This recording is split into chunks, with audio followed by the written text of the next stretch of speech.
राधे राधे। ओम नमो भगवते वासुदेवाय। गुरु कृपा ही केवलम।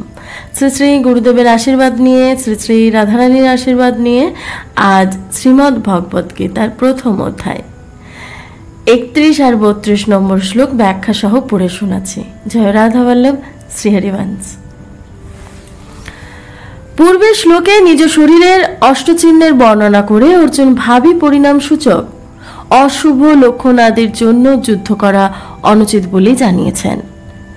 निमित्तानि च पश्यामि विपरीतानि केशव न च श्रेयोनुपश्यामि हत्या स्वजन माहवे।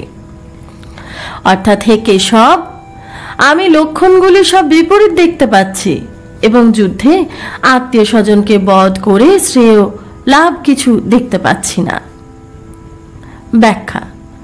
হে কেশব, আমি লক্ষণগুলিও বিপরীত দেখছি।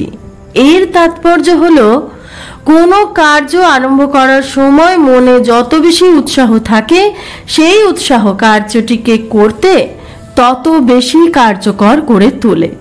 কিন্তু যদি কার্যের আরম্ভে উৎসাহ নষ্ট হয়ে যায়, মনের সংকল্প ঠিক না থাকে, তবে সেই কার্যের পরিণতি ভালো হয় না।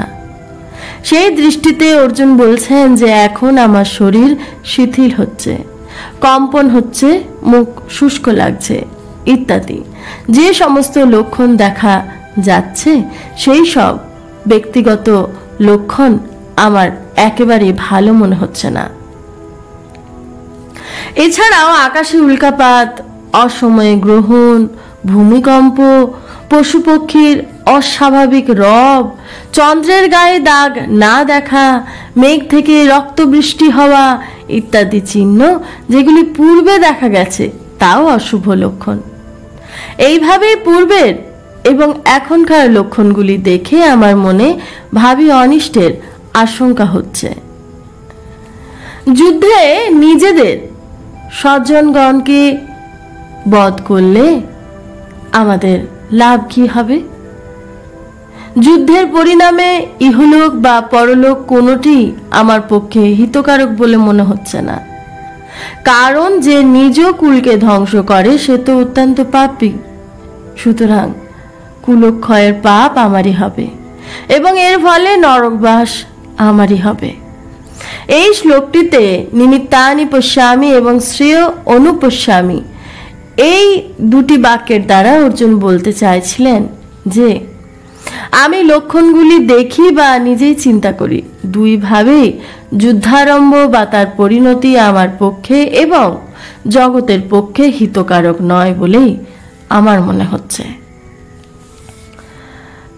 যখন কোনো শুভ লক্ষণ দেখা যাচ্ছে না এবং শ্রেয় বোঝা যাচ্ছে না, এই পরিপ্রেক্ষিতে অর্জুন বিজয় লাভের অনিচ্ছা পরের শ্লোকে বিস্তারিতভাবে বলেছেন।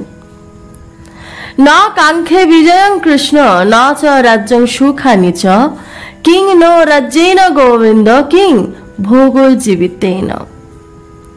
হে কৃষ্ণ, আমি বিজয় চাই না, রাজ্যও চাই না এবং সুখ ভোগও চাই না। হে গোবিন্দ, আমাদের রাজ্যের কি লাভ, ভোগের কি লাভ এবং বেঁচে থেকেই বা কি লাভ? ব্যাখ্যা। মানলাম যে যুদ্ধে আমি বিজয়ী হব, তখন সমস্ত পৃথিবী আমার রাজত্ব হবে, অধিকারে আসবে। শশাগড়া পৃথিবীর অধীশ্বর হয়ে আমরা অনেক প্রকার সুখ ভোগ করব, কিন্তু এইসবের কিছুই আমরা চাই না। অর্থাৎ যুদ্ধে জয়, রাজ্য বা সুখ ভোগের কোনো বাসনা আমার নেই।